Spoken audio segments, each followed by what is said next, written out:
College வாசல்ல வந்து நின்றுகிட்டே இருப்பான். நானும் தினமும் பணம் கொடுத்துக்கிட்டே இருந்தேன்.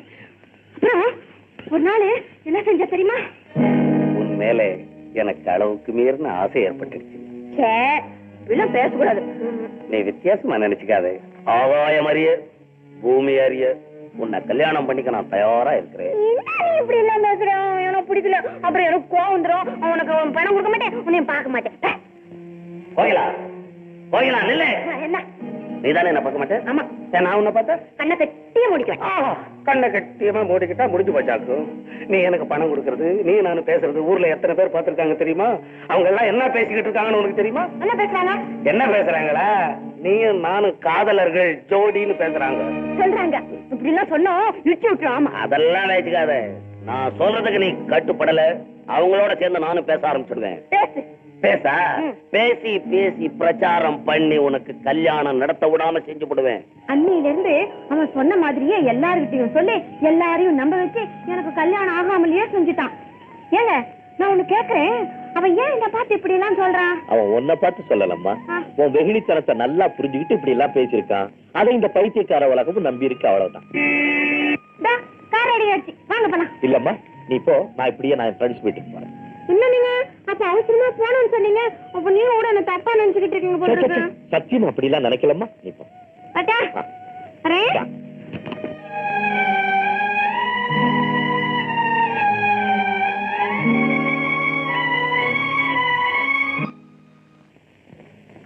என்னப்பா இது? அப்பவே எழுப்பிட்டு போனா இன்னும் படிக்கல உட்காந்துருக்கீங்களா? என்னமா பண்ண சொல்ற? ஆமா ஆமா, வர வர உங்களுக்கு மறதி கூட அதிகமாயிடுச்சு. 10 மணிக்கு மாப்பிள்ளை வீட்டுக்காரங்களை கூட்டிட்டு வர்றேன்னு வக்கீல் போன் பண்ணாரு சொன்னேன்ல. வரட்டுமே, என்ன இப்போ? ஏன்பா இப்படி எல்லாம் பேசுறீங்க? நீங்க இப்படி சோர்ந்து உட்கார்ந்து வர்றவங்க பார்த்தாலே இல்லாத கற்பனை எல்லாம் பண்ண ஆரம்பிச்சிடுவாங்க. என்ன பண்ண சொல்ற? பண்ண நீங்க முதல்ல எந்திரிங்க, போய் குடிச்சிட்டு இந்த ட்ரெஸ் பண்ணிக்கங்க. நீங்க கொஞ்சம் தெளிவா இருங்கப்பா. அத பாருங்க, வக்கீலம் வந்துட்டாரு.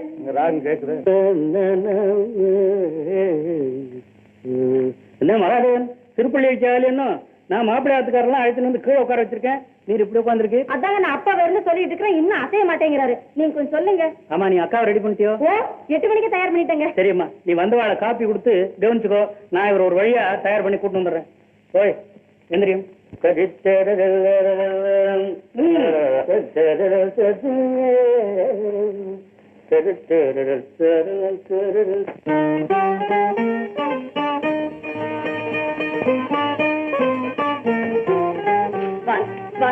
எல்லாரும் வாங்க.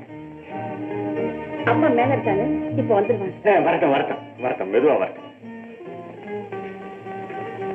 தங்கச்சி, அந்த பொண்ணுக்கு தங்கச்சி ஒண்ணு இருக்கிறதா வக்கீலியா சொன்னார, அது இந்த பொண்ணாத்தான் இருக்கும் போல இருக்கு.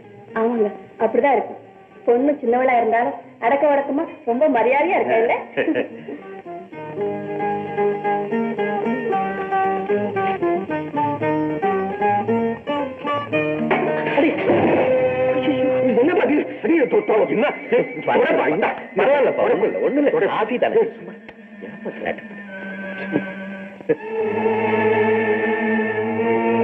மன்னிச்சுக்குங்க. பரவாயில்லம்மா, கை தவறி தெரியுமே, கை தவறி போச்சு. அதனால என்ன பரவாயில்ல. என்னம்மா பரவாயில்ல பரவாயில்ல பரவாயில்ல.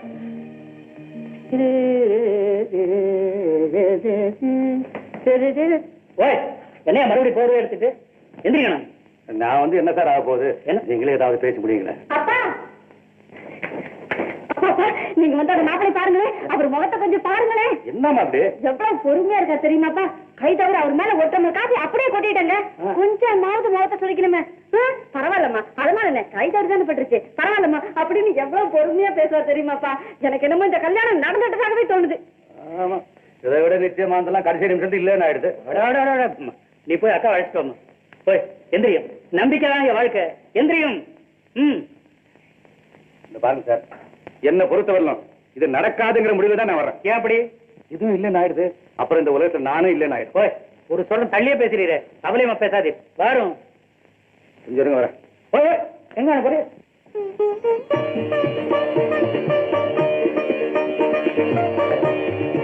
இதான் மாப்பிள்ளையோட தோப்பனார் தாயார், இதான் பிள்ளையாண்டா மிஸ் ரகு, இதான்ப்பா பொண்ணோட தோப்பனார்.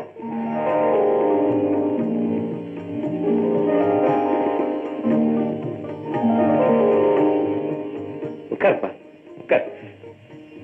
கொஞ்சம் என்ன மகாது என்ன சார், சகுந்தலா சொன்ன மாதிரி பையன் முகத்தை பார்த்த உடனே எனக்கே லேசா நம்பிக்கை ஏற்பட்டு போச்சு சார்.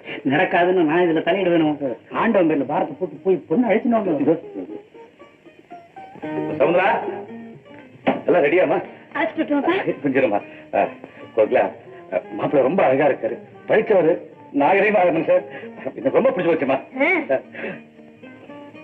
பாருமா, நீ கொஞ்சம் அடக்க ஒடுக்குமா வந்து மாப்பிளைக்கு நமஸ்காரம் பண்ணி பேசாம திரும்பி வந்துடணும். சரியா? சகுந்தலா கூட ஆயிட்டு வா.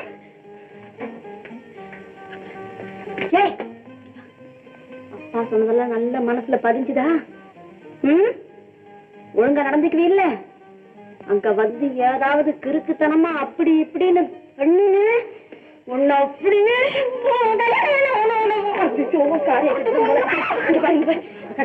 பாருக்கா. அப்பா சொன்ன மாதிரி ஒழுங்கா நடந்துக்கிறியாக்கா?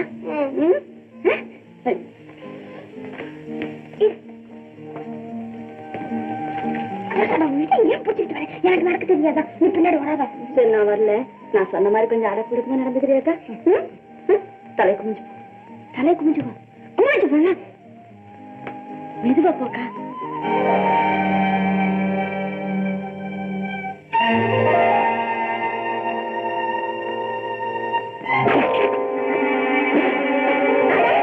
நீங்களா?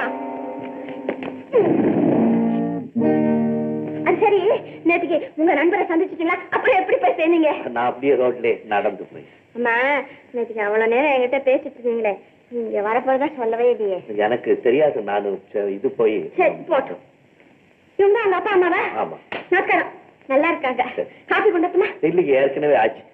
ஐயோ, என் தங்கச்சி காபி ஊத்துட்டால மேல. அது சுத்தக்கு இருக்கு, ஒண்ணும் தெரியாது அதுக்கு. அது சரி. ஏன்பா, இந்த பொண்ணை உனக்கு முன்னமே தெரியுமா? இப்ப இந்த பொண்ணை தானே எனக்கு பார்க்க வந்திருக்கீங்க? ஆமா. வாங்க. ஏன்பா பேச வாங்க. என்ன உனக்கு படிச்சு சொன்ன படிச்சு என்ன சொன்னேன்? தேன் கூட்ட தெருவுல போட்டு உடைக்கிற மாதிரி உடைச்சிட்டு புதுசா வர்ற ஆம்பளை கிட்ட இப்படியா உட்காந்து பேசுவாங்க? உனக்கு இன்னைக்கு தானே தெரியும். நேற்றுக்கே அவரை நான் பாத்துட்டேன். அப்புறம் நம்ம கார்ல கூட வந்தாரு. என்னை பத்தி எல்லாத்தையும் சொல்லிட்டேன். ஆமா, சொல்லிட்டு இல்ல இந்த கல்யாணம் நல்லா நடக்கும். குடும்பத்தை கெடுக்கிறதுக்குள்ள வந்து பிறந்திருக்கு. உனக்கு போய் நான் அக்கா பிறந்தாச்சு இருந்துச்சு. நான் அப்பவே சொன்னேன். என்ன சொன்னேன்? அந்த பொண்ணுக்கு இந்த ஜனத்துல கல்யாணம். கொஞ்சம் அமைதியா இருங்களேன்.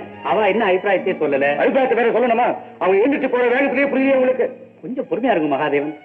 பாத்தீங்களா, போன வேகத்துல திரும்பி வரா. நான் என்னன்னு தெரிஞ்சுட்டு வரேன். என்ன பொண்ணு பிடிச்சிருக்கா? தம்பி என்ன சொல்றார்? இந்த பொண்ணை தவிர வேற எந்த பொண்ணையும் நான் கட்டிக்க போறதில்லைன்னு சத்தியமே பண்ணிட்டான்.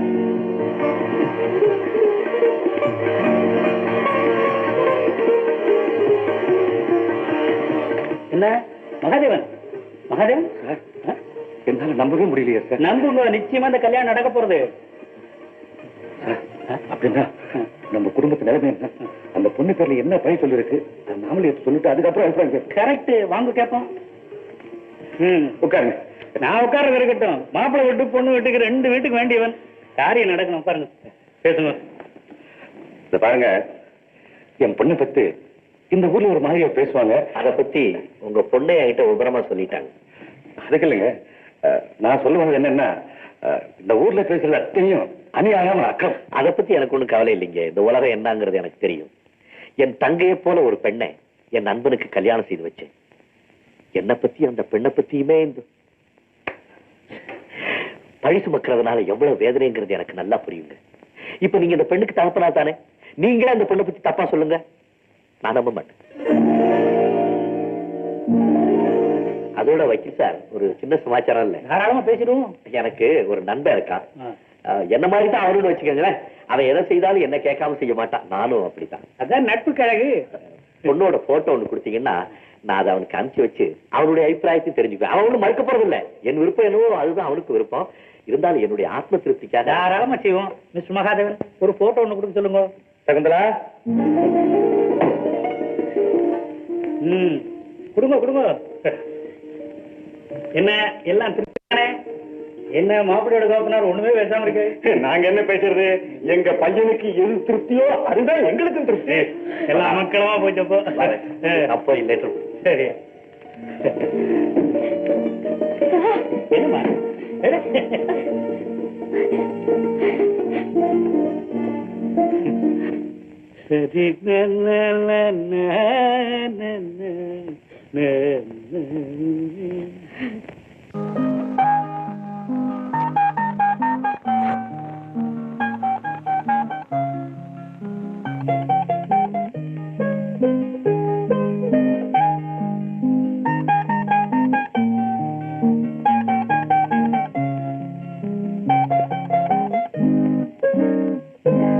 என்னங்க லெட்டர் படிச்சுட்டு நீங்களே சிரிச்சிட்டு இருக்கீங்களே? என்ன லெட்டர் இது? உங்க அண்ணன் எழுதியிருக்கான். அண்ணனா? என்ன எழுதிருக்காரு? பொண்ணு பாத்தாச்சா? பாத்தாச்சா? பொண்ணு எப்படி இருக்காளா? அண்ணனுக்கு பிடிச்சு போச்சா? இரு பூரா படிச்சு பார்த்து சொல்றேன். கொஞ்சம் சத்தமா படிங்க, எனக்கு கேக்குற மாதிரி. அப்ப முதல்ல வந்து படிக்கிறேன்.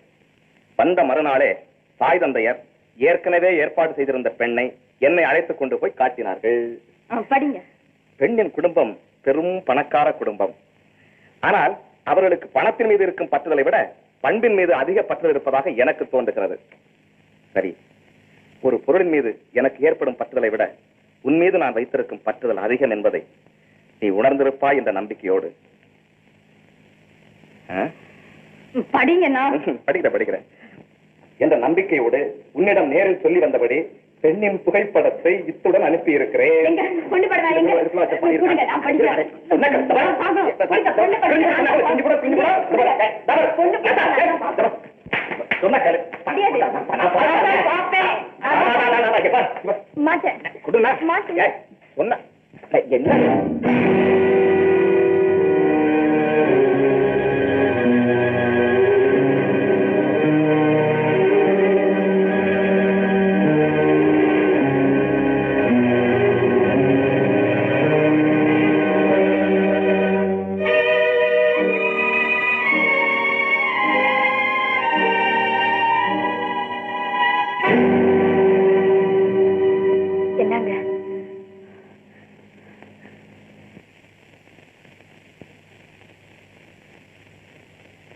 ஏங்க ஏன் இப்படி திடீர்னு ஒரு மாதிரியா இருக்கீங்க? ஒண்ணு இல்ல, ஒரு மயக்க மாதிரி. இப்ப சரியா போச்சு. சரியா போச்சு. ஏங்க இந்த பொண்ணு எனக்கு ரொம்ப பிடிச்சிருக்கு. ஐயோ பச்சை பிள்ளையாட்ட இருக்குங்க. இந்த பொண்ணை கட்டிக்க சொல்லி அண்ணனுக்கு லெட்டர் போட்டுங்க. எங்க என்ன எழுதுறீங்களா? என்னங்க என்ன என்ன எழுத போறீங்க? என்னமோ எழுத போனதா? நீ போ.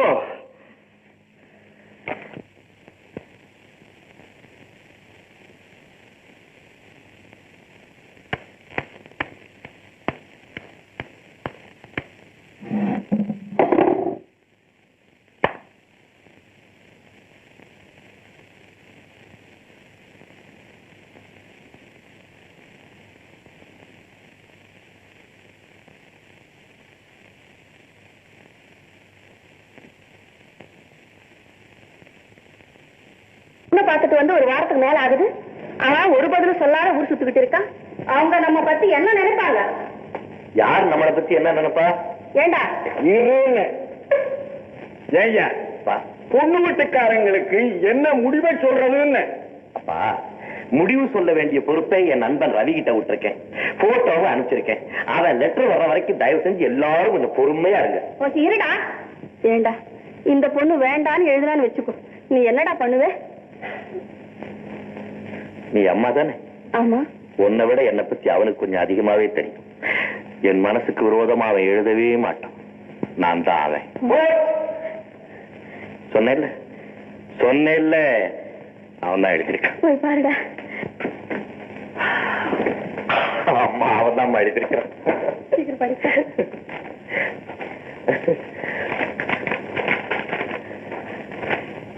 என் ஆவியில் கலந்துவிட்ட அன்பு ரகு. அன்பு ரகு, உன் கடிதத்தையும் அத்துடன் அனுப்பியிருந்த பெண்ணின் புகைப்படத்தையும் கண்ணுட்டேன். மகிழ்ச்சி. எப்படிமா? ஊருக்கு சென்று 4-5 பெண்களை பார்த்து அவர்களின் புகைப்படங்களை அனுப்புவதாகவும் அதில் நீ எந்த பெண்ணை தேர்ந்தெடுக்கிறாயோ அவளையே நான் மணந்து கொள்கிறேன் என்றும் என்னிடம் சொல்லிவிட்டு சென்றாய். இப்போது ஒரே ஒரு பெண்ணின் படத்தை மட்டும் அனுப்பி இருக்கிறாய். அதிலிருந்து இந்த பெண்ணையே நீ விரும்புகிறாய் என்று நான் நினைக்கிறேன். நான் 1000 மைலுக்கு அப்பால இருக்கட்டும், என்னுடைய அந்தரங்க ஆசை என்னன்னு என்னுடைய நண்பர் ரவிக்கு தான் புரியும். ரகு, வாழ்க்கை என்பது கல்யாணத்தோடு முடிந்து விடுவதல்ல, கல்யாணத்திலிருந்து தான் வாழ்க்கையே ஆரம்பமாகிறது என்று அறிஞர்கள் கூறுகிறார்கள். அனுபவபூர்வமான அந்த பொன்மொழி, உன் எதிர்கால வாழ்க்கை, நீ அனுப்பியிருக்கும் புகைப்படத்தில் உள்ள பெண்ணின் முகத்தோட்டம், இம்மூன்றை வைத்து நான் 2 நாட்களாக தீவிரமாக சிந்தித்தேன். அந்த சிந்தனையின் விளைவாக எனக்கு கிடைத்த முடிவு இதுதான். எனக்கு கிடைத்த முடிவு இதுதான். இந்த பெண் உன் வாழ்க்கைக்கு ஏற்றவள் அல்ல. என்னடா இப்படி எழுதிட்டா?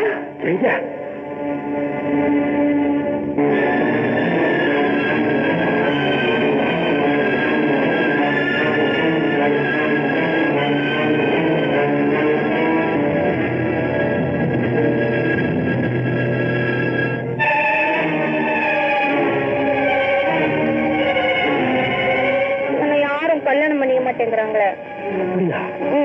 எங்க அப்பா என்ன பார்த்து பார்த்து அழுதுகிட்டே இருக்காரு. ஏங்க நீங்களே சொல்லுங்க, இப்ப நான் இவ்வளவு நேரம் உங்ககிட்ட பேசிட்டு இருந்தேன் இல்ல, நான் ஏதாவது தவறா நடந்துக்கிற பொண்ணு மாதிரி தோணுதுங்களா? அட நீங்களா? சரி, நேற்றுக்கு உங்க நண்பரை சந்திச்சிட்டீங்களா? அப்புறம் எப்படி போய் சேர்ந்தீங்க?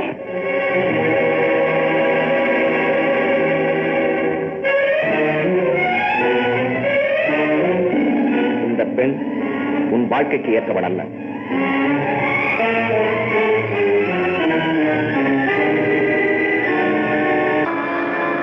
ரகு, அவங்களுக்கு என்னடா பதில் சொல்றது?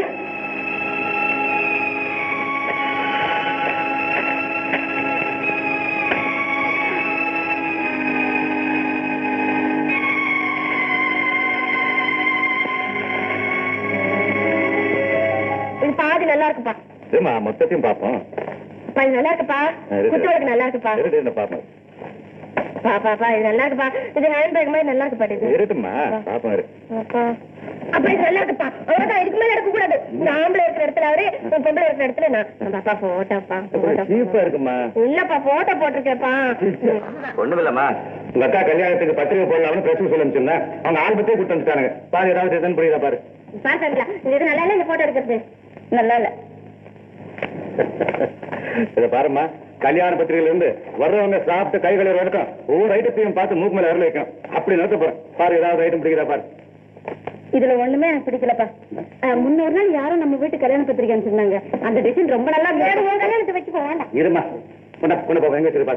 கீழே இருக்கு, பாத்து கொண்டு வரேன். சீக்கிரம் வடி. எல்லாம் அவங்களோட தான் கேட்பீங்களா நீங்க? உன் தங்கச்சி தானே? கல்யாணம் எனக்கு தானே. ரொம்ப போச்சு. ஒண்ணுதான்மா.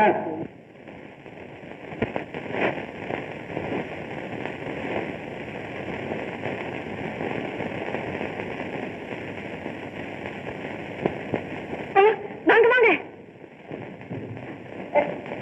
வாங்க, உட்காருங்க. இப்பதான் நல்ல வேற சொல்லி வச்சாலும் வந்துட்டீங்களே. உட்காருங்க.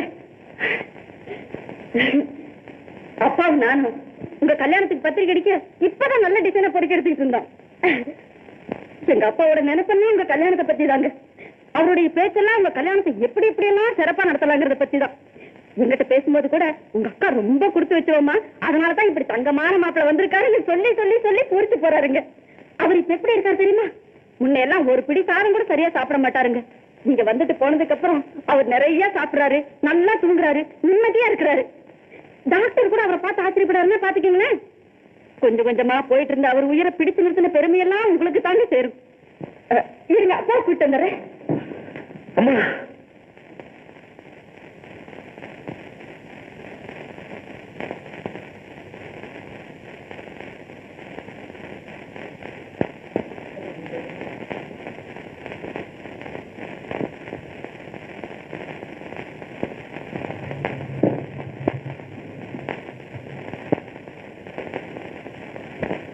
உங்க நண்பருக்கு லெட்டர் எழுதிட்டீங்களா?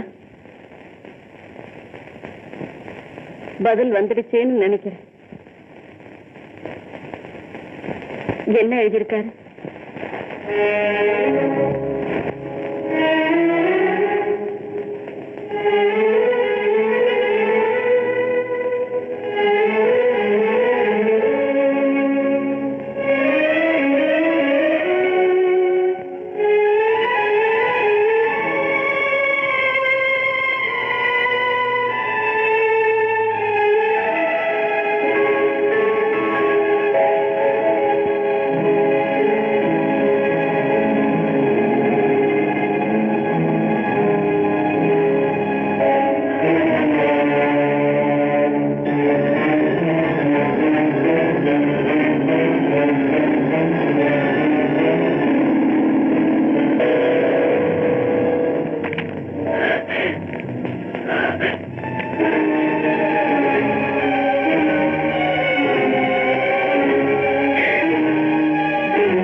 கடவுள் எழுதின தலையெழுத்து நம்ம கண்ணீரால அழிச்சிட முடியுமா?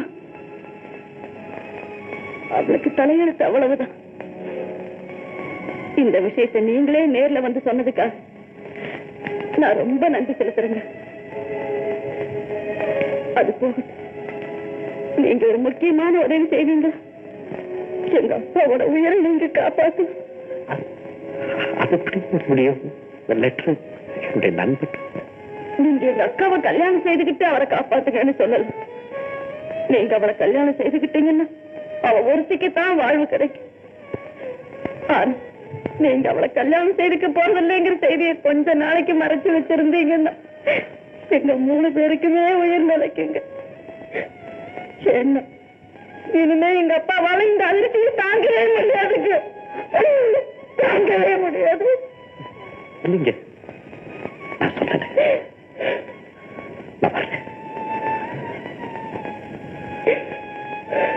என்ன மன்னிச்சுக்கிட்டு